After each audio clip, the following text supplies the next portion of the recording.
Welcome back to The Edge. Google ad costs are climbing, but how bad is it? Instagram tests shared stories for groups and events. AI search showdown. Which tool gives the smartest answers?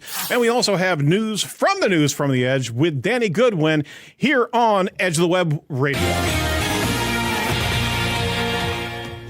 From the Edge of the Web studios, here's what we're looking at this week.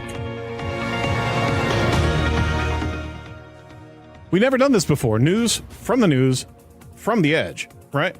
We've never had a full-on editorial director of a news channel in SEO on our own channel, so we've got some newsception going on. I'm nervous. That's it? Just nervous? I'm very nervous. All right, this is Edge of the Web Radio. I'm your host, Aaron Sparks. Thanks for joining us. We're covering SEO and digital marketing news of the week, separate from our weekly interview series to make sure that you get news as quickly as you can from all the news channels, and we're really dedicated to search engine land this week. Be sure to check out all of our shows over at edgeofthewebradio.com. That's edgeofthewebradio.com. This show, the title sponsor is Site Strategics. This is the digital marketing news desk of Edge of the Web. Proud to have them as a continued sponsor of the show. We're one of the top SEOs in the Midwest, and our team here is consummate learners. They're always dedicated to finding out what's going on in SEO news and PPC news and the like. That's why we do this show on a weekly basis. Joining me this week to get his take on the news, or his news, is Danny Goodwin, editorial director of Search Engine Land and Search Marketing Expo. Danny, thank you so much for joining us today. Thanks for having me. It's great to be back. You're more than welcome. More than welcome. We had you on a little while ago with Mark Sirkin, and who else do we have on the show? Some guy named Barry. Yeah, some guy named Barry. Yeah, that guy. It was a great show. Thank you so much for participating in that. Wanted to swing back around and dive into a bit more of covering a news channel, and Search Engine Land certainly does do that. So it was great to be able to get you on board. But we also want to talk about something real quick, and we'll dive into it a little bit deeper. But SMX is coming live in person, the first time in 5 years since COVID, right? And we want to also promote what's going on there. June 11th through the 13th in Weston, Boston Seaport. Tell us a little bit about what's going on there, Danny.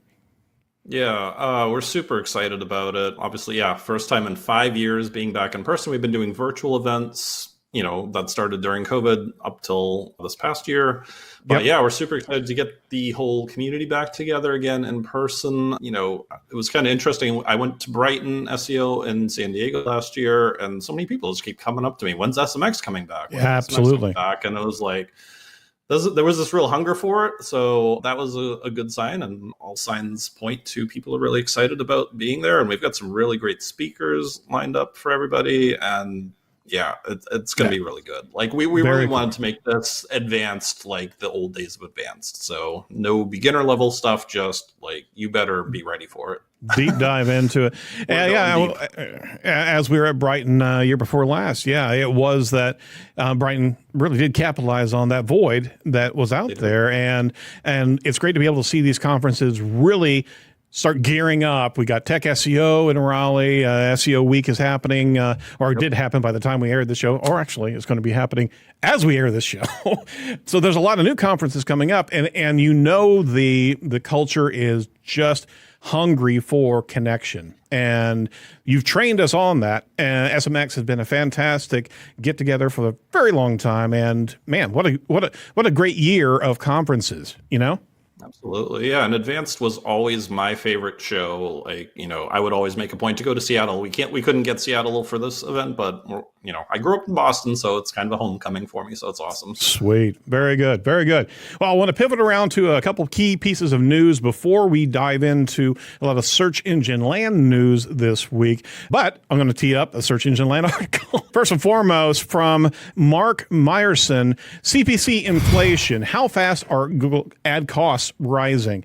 So what Mark is talking about here is the problem with CPC inflation. If you advertise on Google, CPC inflation should be high on your list of concerns because CPCs are rising and directly eroding advertising performance. For example, as you get in a sample example, if CPC increases, cost per click increases 5% per year, your budget will deliver 5% fewer clicks, assuming all variables stay the same, right? Well, he dives into this, and he dives into some recent reports about what Alphabet's annual numbers look like of rising cost per click trends over years, as well as overall Google search and other CPC changes. And the initial table that he actually rolls through is the volume of paid clicks, which has been growing on average 14.5%, but we're seeing 2024, 5%, 2023, 7%, 2022, 10%, 2021, 23%, and there's COVID right there for you. But on average, we have seen an incredible growth of cost per click in inflation. But the challenge here is it's also eating away at margins, right? So as your budget decreases, if you keep it the same budget, you're literally losing more and more clicks each and every year, right? But that actually is not the end of the equation here. We're also talking about performance of those clicks as well. This article came over from Search Engine Land. Thoughts about what we were talking about from this continued rise of cost per click inflation, especially in this environment right now with AI overview. Danny, what do you think about that? As you mentioned that we would talk about this article, I was reminded of an article I wrote last, I think May. I did an article called How Google Harms Search Advertisers in 20 Slides, which was all slides from that DOJ trial. And I was reminded of this quote, which is just, it's baffling. You would think someone was making it up, but Dr. Adam Judah, a VP of product management at Google, was asked, so ad quality sometimes does try and raise prices. His answer, I would describe it less as raising prices and more coming up with better prices or more fair prices, where those new prices are higher than the previous ones. So you just have to remember that that's Google's model. Like, they're baking in inflation into their thing. And there's a whole bunch of other levers and things they're pulling, I believe it's called squashing, where they're basically raising the auction price for the top bidder so that, they're going to pay more. So they're doing all these things that we always thought that they were doing. It's more and more, it's more and more transparent. It really is. Yes.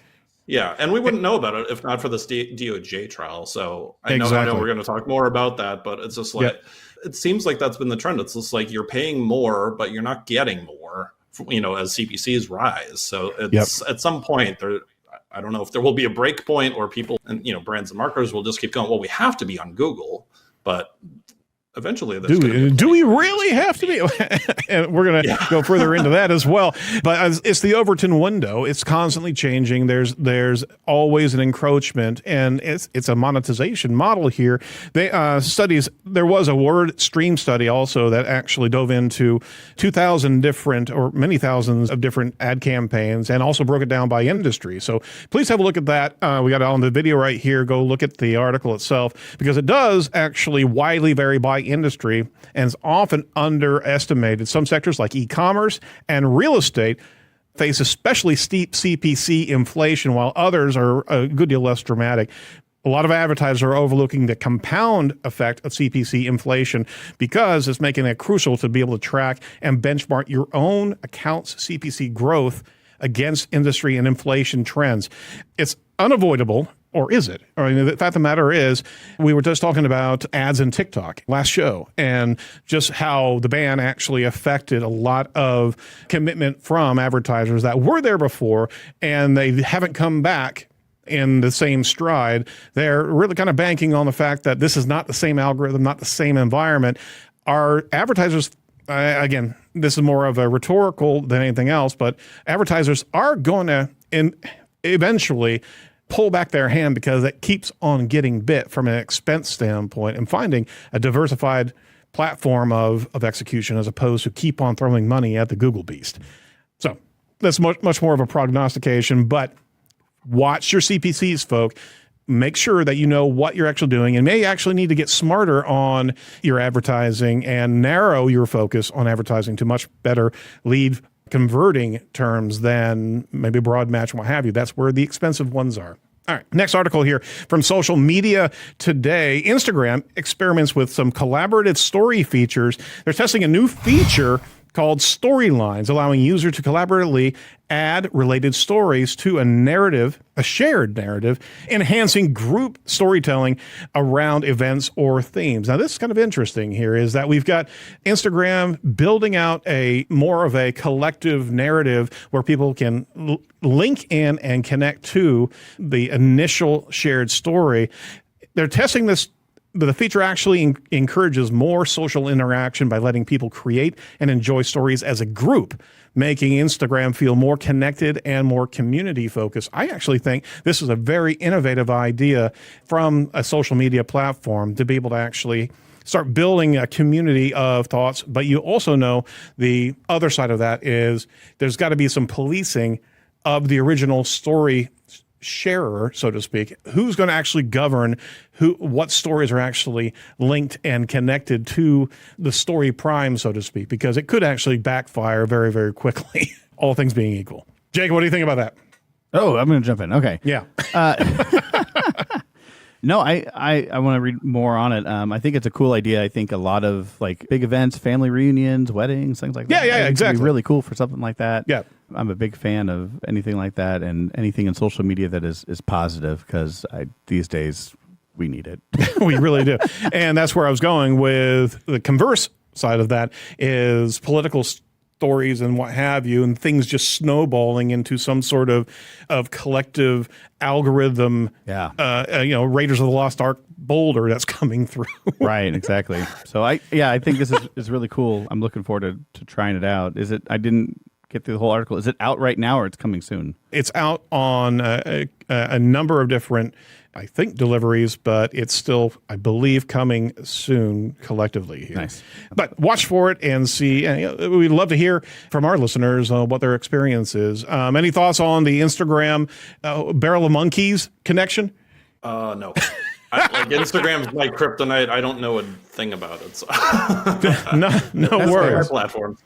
Not a worry. And finishing up some of the not their demographic. I'm not either, but it is interesting to actually poke at it from afar going, my gosh, that's a weird thing that's going on. Yeah. Same thing with TikTok. I don't know. Like, to me, it looks like it may be too complex. Like, it seems like simpler ideas tend to work more. So that would be my only concern to see if this gets picked up. But if it works, it works. But if it works, everyone else will copy it. So if Instagram's absolutely not your thing and this works, you'll see it in Facebook pretty soon. And WhatsApp, WhatsApp group parties and what have you, right? Yeah. Snapchat, and MySpace, all the MySpace things. I'm sorry, I'm literally dating myself right now. Okay, stop it. All right, pivot around to a SE ranking report, some research that they've just done here. This was April 2nd of this month here. Check this out. ChatGPT versus Perplexity versus Google versus Bing. Which AI search engine generates the best answers? So they deep dove into 2,000 keywords from 20 different niches, about 100 per industry. The analysis location was United States, and their period of analysis was February 26th to March 3rd. So some interesting key takeaways here. Perplexity had 1,999 answers, about 99.95 response. ChatGPT had around the same thing as well. Bing Copilot answered about 72.6 answers in that collective, and Google answered with AI overviews 58%. Now, not all platforms are the same. We realize that, but what they're really trying to scratch at is what are the common overlaps between these AI platforms, and what are the link citations, the domain citations, and on top of that, what are the authoritative domains? ChatGPT and Perplexity have the highest overlap of reference domains, about 25%. But here's what's interesting is that Bing Copilot often sources domains that are less than 5 years old. Google's AIO feature cites citations from older domains around 15 years old, and that's about 49% of those answers. And ChatGPT favors older domains, about 48% of their answers that are domains that are 15 years old or older, and frequently includes some news sources as well, around 12% of less than 5 years old. So there, you can see the recipe that's happening here, and Bing, unfortunately, has gotten the short end of the stick with this research.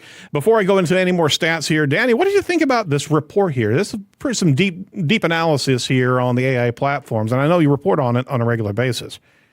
Mm-hmm. Yeah, there's a lot in here, and I honestly haven't fully digested this entire report, but one thing that did stand out to me, which was kind of surprising, was YouTube. Like, these are all different platforms, but YouTube seems to be the big winner with all of them, like Perplexity and ChatGPT referencing them 11% of the time.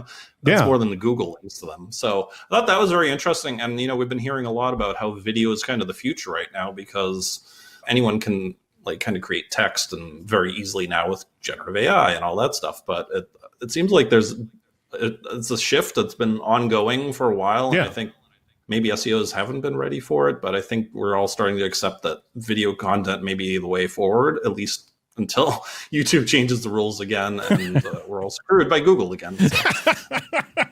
There's the theme of the day. Yes. I appreciate the insight there. Some additional factors that they were studying were the number of links per response. And just quickly, ChatGPT had 10.42 links per response. Google had 9.26 links. Perplexity had about 5 links per response. And then Bing Copilot had just over 3 links per response. Now, where I wanted to go at is that for SEOs, as we are understanding our terrain, our experience is, or our mission is to be able to get into these AI responses. We're looking for citations. We're looking for references. And for Bing in that space, answering with only on average 3 references, citable sources here. One, is that even a channel? What's going on with Bing? Why are they so light in that, especially if they're powered by ChatGPT? Danny, any thoughts about what we're seeing on there? It's pretty dramatic, right? That is very surprising to me, especially since the Perplexity CEO said that SEO for Perplexity isn't a thing. So it seems like the same thing may hold true for Bing, that SEO for Bing isn't a thing anymore. But yeah, it is very surprising. And I know they had talked about early on that, they were basically preparing us from the start. You're going to get less clicks and less traffic, but they didn't say you're going to get less links. So I'm very surprised by that. I don't know if that will change. I doubt it. But yeah, I don't know. It is very odd too, because like you said, ChatGPT search is powered by Bing. So why is it that ChatGPT understands that citing your sources is more important than the company they use for their search results? Well, there's a lot of data here, and we're not doing them nearly a service of understanding the full depth of their reporting. We certainly hope that they repeat this over time, because I think this is a good benchmark test to understand how these AI tools are responding and how they're actually changing their response in a number of different factors there. Yeah, I was going to say, I'm barely scrolled through this article so far, but I had 2 quick, short, anecdotal little things. Number one, my freshman in high school came home yesterday. She's working on a group project, and she's talking about citations. And she said, well, one member of my group said she just has one source, Google AI overviews. And she knew right away. She's like, I can't believe she thinks that's a source. Wow. And I was, and that reminded me back to the day, like when people were citing Wikipedia. Like, just take the extra step and go find what Wikipedia is linking to. Right. Like, I don't mind people researching Wikipedia. I don't mind people using AI to do research. But if it's providing a link, go click that link to verify that AI overview got it right. Right. And then read it, research, and get it right. It's crazy to me. But truly. It's sad too. On that, I actually have found myself doing that every once in a while, and it's scary because I know if I'm doing it, like the average user is just doing it, Absolutely. So it's already reshaping my behavior, and I hate the AI overviews. So Yep. There was a place where they were growing in a little bit better accuracy, but I just saw something yesterday that was a mixture of, so we were thinking about renting a Dodge Charger for my kid's prom, right? Because he's not going to drive mine. Right. And I'm going renting a Dodge Charger renting a Charger in Indianapolis, right? And it came up with, hey, you could go over to this rental place or this rental place, or you may be looking at a charger plate. And you can rent this over at these different food and beverage. You know what a charging plate is? It's for cutlery and what have you. We're way off base now. I'm sorry, but what a mixture. And it's like, okay, my intent. Yeah. Or at least it thinks it does. All right. Yeah, so go look at that article because it is a deep dive, and we certainly want to see them repeat this over time and be able to do a comparison set of results here. Hey, before anything else, just want to let you know this show is sponsored by Site Strategics. We're one of the Midwest SEO companies. We'd love to be able to talk to you about what we do over here. We do a good deal of diving in with subject matter experts to be able to learn from them, not only on the show, but with our clients. So what we do is actually a detailed process of understanding your target goals for SEO, and we actually can interview your subject matter experts and be able to go through an entire strategy and come up with some wonderful transcripts and curated content that will hit your target. So go over to sitestrategics.com today. Let us know. Connect with us. We'd love to show you some examples of what we've done for companies such as yourself. All right, moving around here. Let's go over to a deep dive with Danny Goodwin into Search Engine Land's articles here. Danny, thank you for staying around with us here. I wanted to pivot and dive into some recent news here, and we teed up a number of things between us that we wanted to take on here. First and foremost, the court has ruled that Google has had an illegal ad tech monopoly that harmed the open web. The judge ruled that Google maintained an illegal ad tech monopoly through anti-competitive practices that substantially harmed users and publishers. And this is from Anu Adegbola over there at Search Engine Land. The U.S. Department has successfully prosecuted its antitrust case against Google, with Judge Leonie Brinkema ruling that the company operated an illegal monopoly in advertising technology industries here. Now, we also saw the judgment came through on the antitrust environment for search in August of last year. Now we have this judgment happening, and they actually are already making some recommendations on what to do with this. But before anything else, I want to toss it over to Danny because he's got some opinions on what has transpired here with Google over the last 8 months. Go for it. Absolutely, yeah. It's, in this particular case, and not to be confused with the other one where they were found guilty of being an illegal monopoly. This specific one was, basically they got into trouble here because they were controlling all sides. So they were controlling, the tools the publisher use, they control the ad networks, and they're controlling the ad exchanges between them. So it's like that's the holy trinity of corruption right there. And yeah, so it's just like, I'm still shocked that, I'm very jaded about these things. I always expect like, oh, this is a big company, they're going to get off. So it's been like very heartening to see that the courts are seeing what all of us suspected and sort of said was going on. And, because, we've seen politicians who think of internet as tubes, and like, you just sort of think a lot of these people is kind of clueless about the things we do. And it's kind of nice to see this ruling come out at this point and go, yes, what Google's done is wrong. And I don't know to what extent they'll pay for it, but I'm very interested to see, and we'll report on it when it happens. Yeah, absolutely. And not to add insult to injury, but another article from Search Engine Land, and this is from Anu as well, talking about the EU. And Google just got hit with a $6.6 billion lawsuit over search dominance. The UK lawsuit claims Google abused its monopoly position to inflate advertising prices, affecting hundreds of thousands of businesses. By the numbers, $6.6 billion in U.S. are the potential damages here. 90% is a factor of what the Google share of UK search advertising revenue is.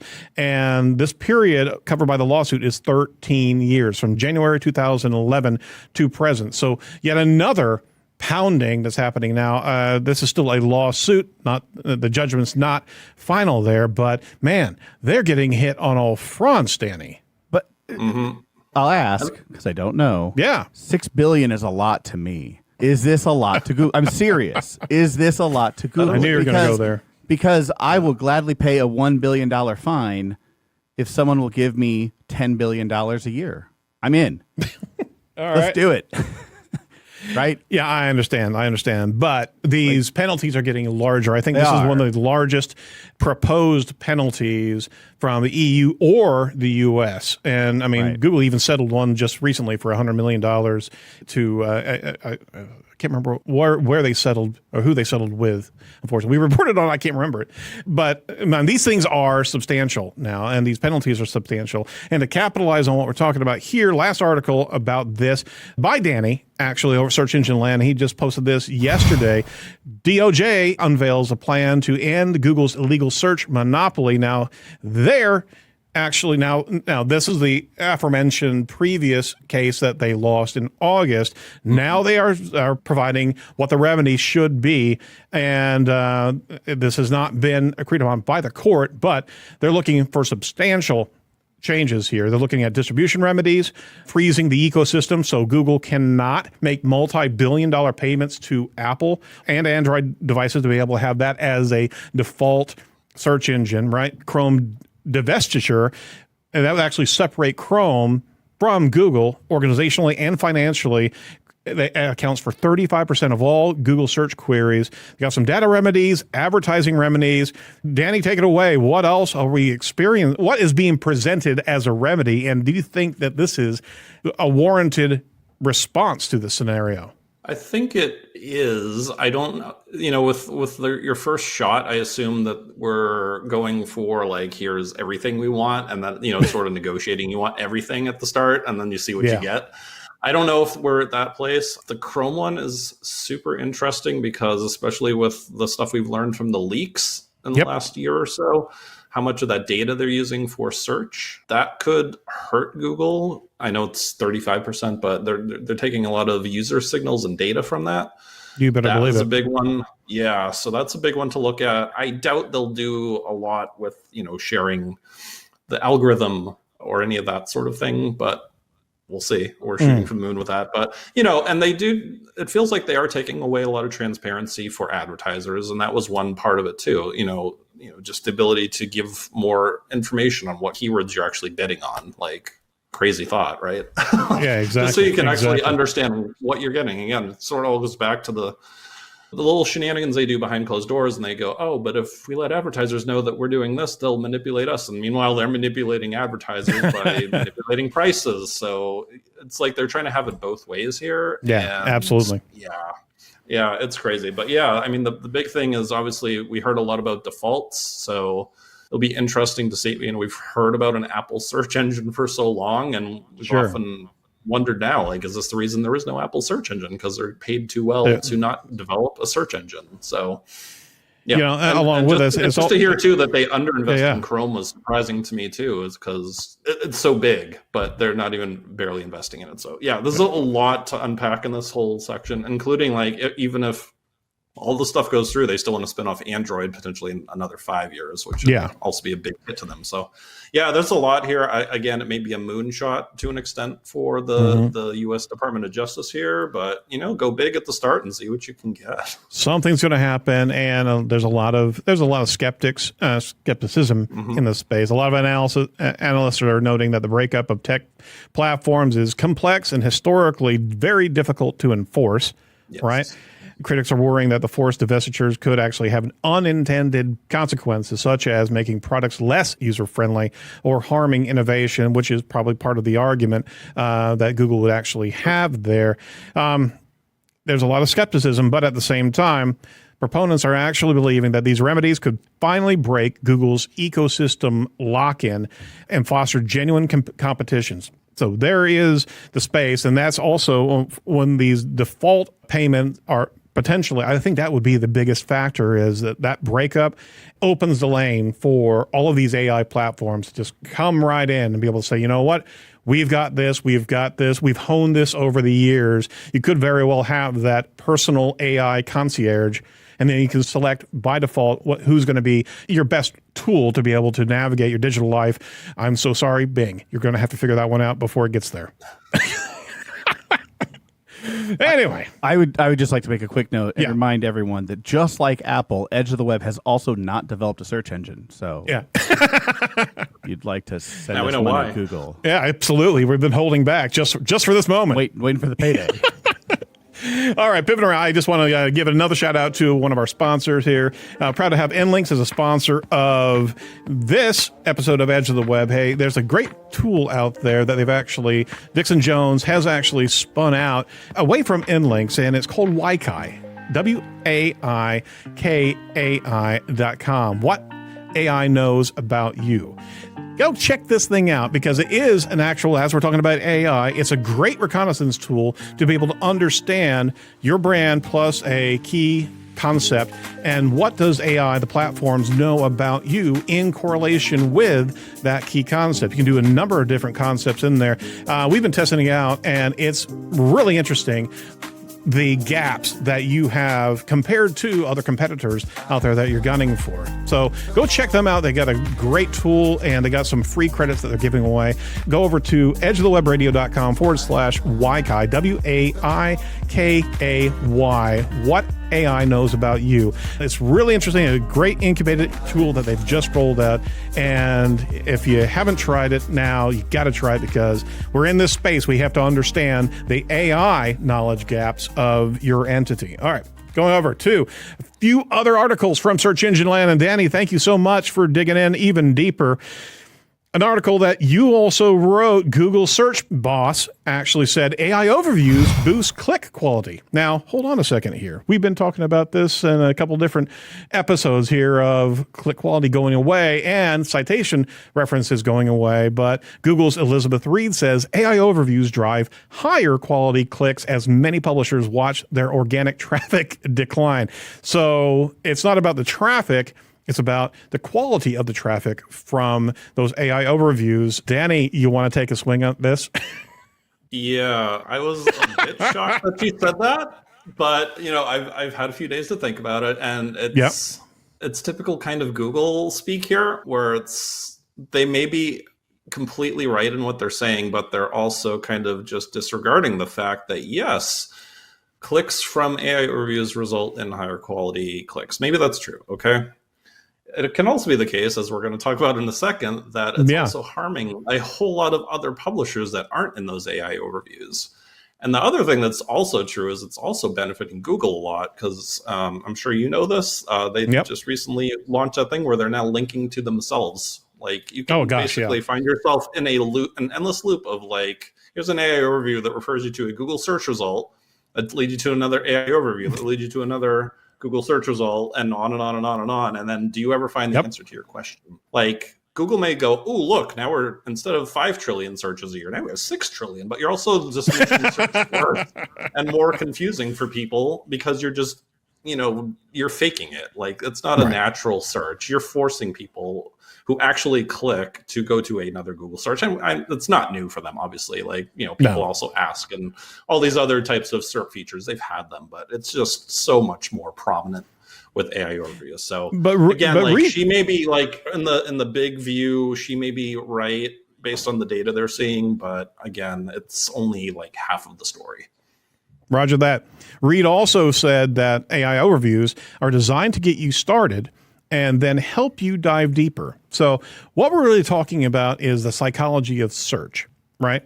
And what they're positing as the justification for AIO and the justification for not as much traffic is that they're honing that user experience on behalf of you, website, to make sure that whenever they get to you, they're going to be even more eager to actually interact and be able to buy from you. So they're really positioning AI overviews as this grooming process for better and better results to be able to find exactly what that consumer is looking for, and then we'll slingshot them over to you on your website. I don't believe that for a second, but that is a key justification that I read from your article right here that they're trying to position themselves with, right?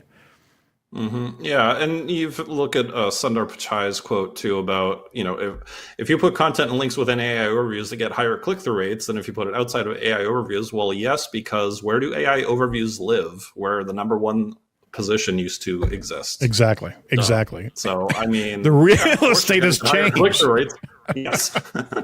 Oh my gosh! So, all right. Again, at some point, it's all fun with words and legalese and PR. So that's why we have this show, so we can actually talk to people and tell them what the truth is. What is the Princess Bride? I don't think it means what you think it means there. All right. All right. Dovetailing with that, Danny, is another article that you had here. New data, and this is from April 21st as well. Google AI overviews are hurting click-through rates. So these can't coexist at the same time. Google AI overviews are significantly decreasing clicks to traditional organic listings, especially for non-branded informational queries. And there are two new studies that you cited there. Ahrefs actually ran a study, and they saw a 35% drop in position one CTR when AI overviews were present based on the analysis of 300,000 keywords. And ANSIV also ran another report, an average of 15.49% click-through drop, with much larger losses in specific cases.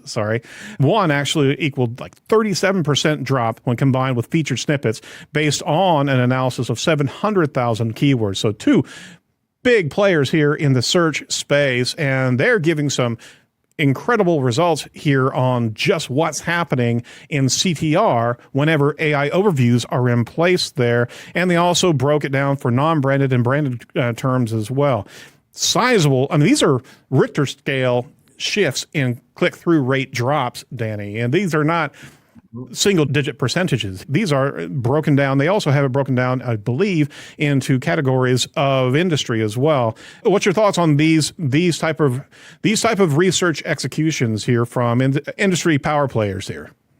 Yeah, I think these are great, and I hope we see more of them. I even just saw today, before we were recording this, SimilarWeb was mentioning that they saw something very similar. I think it was like a 20% drop when AI overviews are present. So, it's sort of great because this is a thing a lot of us suspected but didn't have data on, because it was a brand new thing. But a lot of websites, especially those who have relied on informational type queries for a long time to drive traffic, they've all seen hits to their traffic. And coincidentally, it all started around last May when AI overviews launched. Rolled out. I mean, let's connect some dots there, right?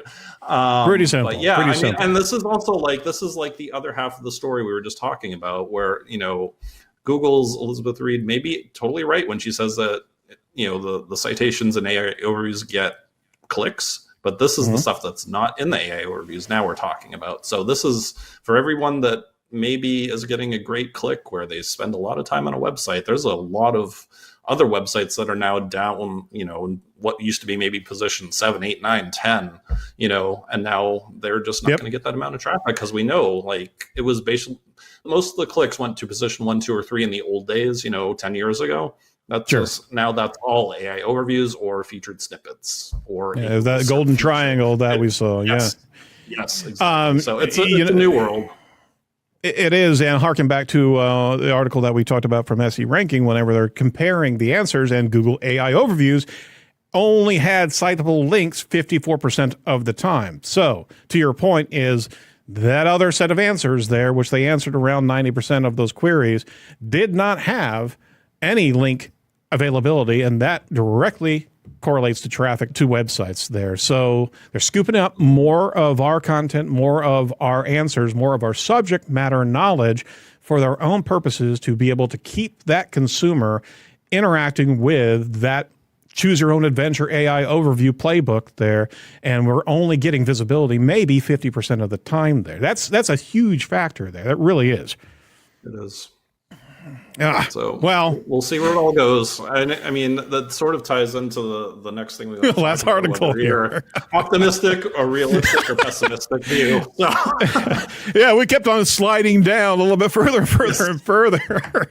So Danny's last article here that I wanted to cover before the end of the show here: how generative information retrieval is reshaping search. Generative AI, he says, is changing search, just like we're talking about here. Goodbye blue links. Hello AI answers.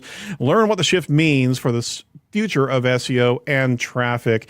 We all hear with regularity every 6 months, SEO is dead. SEO is dead.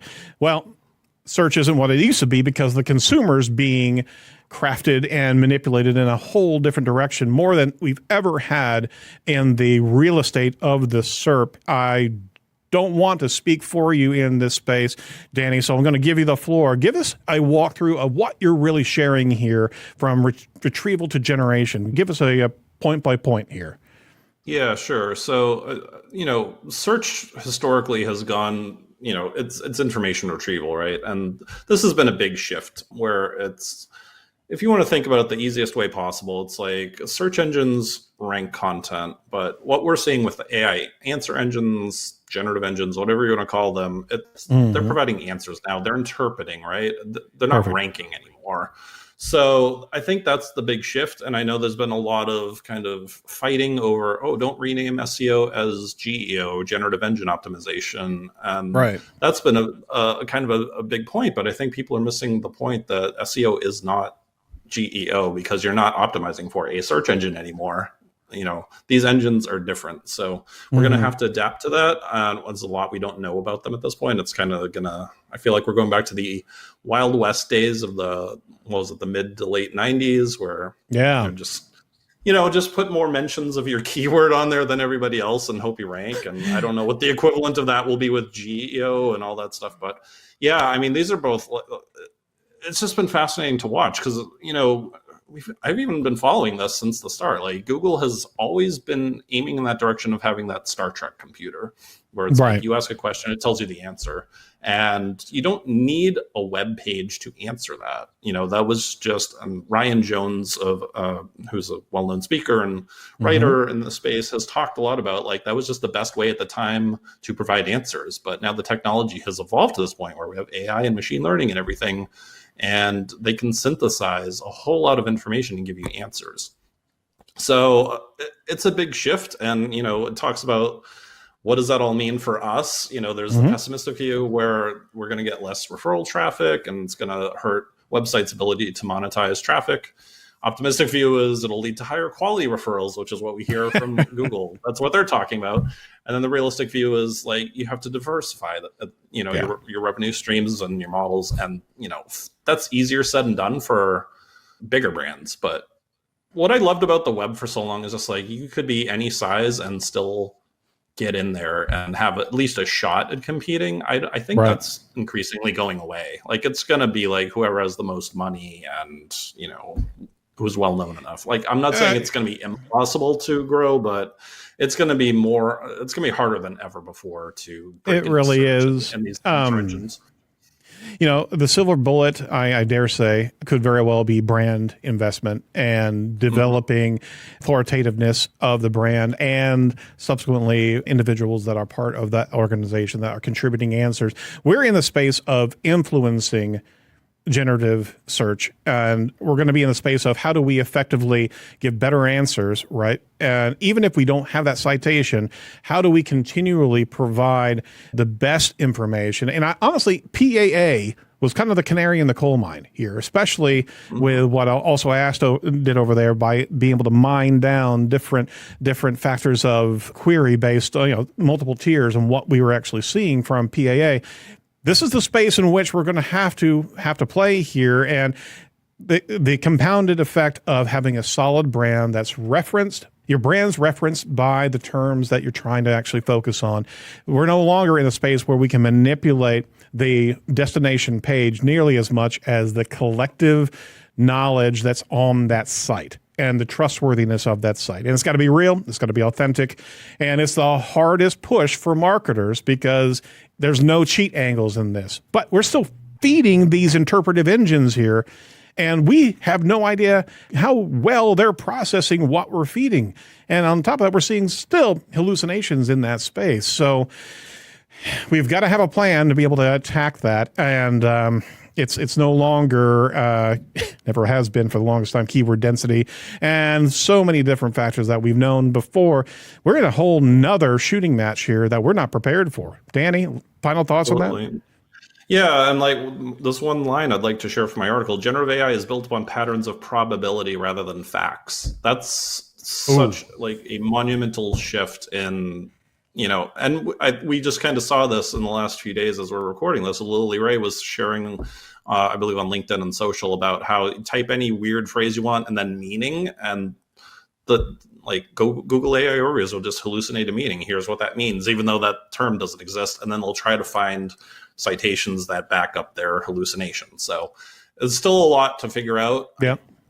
I don't expect the direction to change because they've obviously thrown this out here as kind of like a beta product so that they're letting us test and fix for them. But they're testing on mass population. Yes. Well, yeah. not only the scale is ridiculous. Yeah, it really is. It's almost like whenever Microsoft released their versions, and the first year is beta testing all their consumers. But literally, they're also doubling down because those those citations. I mean, Mueller actually said that you might want to figure out how to handle the 404s you're getting from a incorrect hallucinated URL to your domain as well. So not only is it getting facts wrong, it's trying to get probability correct, but it may very well not even send you the correct traffic because it thinks that URL something else. I mean, come on, people. Come on, Google. Connect the dots. Make sure that you know what sites you're actually referring to. I'm sorry. It's killing me, Smalls. All right. Let's circle back and then finish up with this. Danny, thank you so much for taking us down the dark, deep hole of depression when it comes down to SEL. That's where I live. But hey, you don't want to be depressed whenever you go to SMX, June 11th through 13th. Tell us a little bit more about that, and then we can finish off here. Yeah, super excited about it. 2 days, all advanced tips. We've got some great keynotes. We've got Will Reynolds. We've got Jeannie Marvin from Google. We've got Dave Davies talking about agentic AI and SEO. We've got just so many people. Mike King, Don Anderson, Joel Saskingales. We have so many top Chris Long over at Goldfish. Yeah. Chris Long, and I'm going to forget lots of people who are super smart and have lots of great stuff. Nava Hopkins, we're doing we're doing a data survey. Kelsey Liebert is working with us, Search Engine Land, she's from Fractal, working with M4, who's another SEMrush company. We're doing this huge AI survey of consumers and SEOs and marketers. We're going to unveil the results there. We're currently collecting that data, and we're super excited to see what all of those results will be. Kind of just highlight what are the challenges and opportunities as we look forward to the rest of the year. Yeah, excellent. I don't know. I'm just super excited. Barry Schwartz will be there, so everybody should come and hug him. He hates that. I made a mistake. Oh, go ahead. Sorry. No, I made the mistake of doing that at the Wix, one of the Wix conferences, and he froze. He froze. I was like, Barry! That didn't work out well. You've got some early bird tickets, but more importantly, anything else is that it's been such a long time since we've seen SMX in person, on the ground, since 2020. And it's great to be able to see Third Door moving in there, and more importantly, SEMrush is actually moving the needle on getting this event created. It's going to be great to be able to see everybody there and be able to have the old and on top of that, the new experiences of conferences. This year is turning out to be a huge year for conferences, and everybody has been hungry to be able to get back and be able to rub elbows with each other, Absolutely. Yeah, and some of the best stuff too just comes in the hallways and networking and after hours at dinners and in bars for some people who still like to drink. Absolutely. You get some of the really good stuff, like the sessions will be great, but the networking will be just off, even better. Absolutely. And we'll just double down. If you see Barry, hug Barry. All right. So you got an early bird rate. Absolutely. Make sure they check that out. Booking by May 10th is $14.45. Check that out. Standard rate is $15.95. So get your early bird rate out there. Book a trip out to Boston. You're going to have a great time at SMX, and it's great to be able to see you guys coming back into the fold and landing with a solid, resounding set of speakers there. Danny, how can people track you down if they want to talk to you directly? You can find me, probably the best way is on LinkedIn. Just search for me. You'll find me. Danny Goodwin. Fantastic.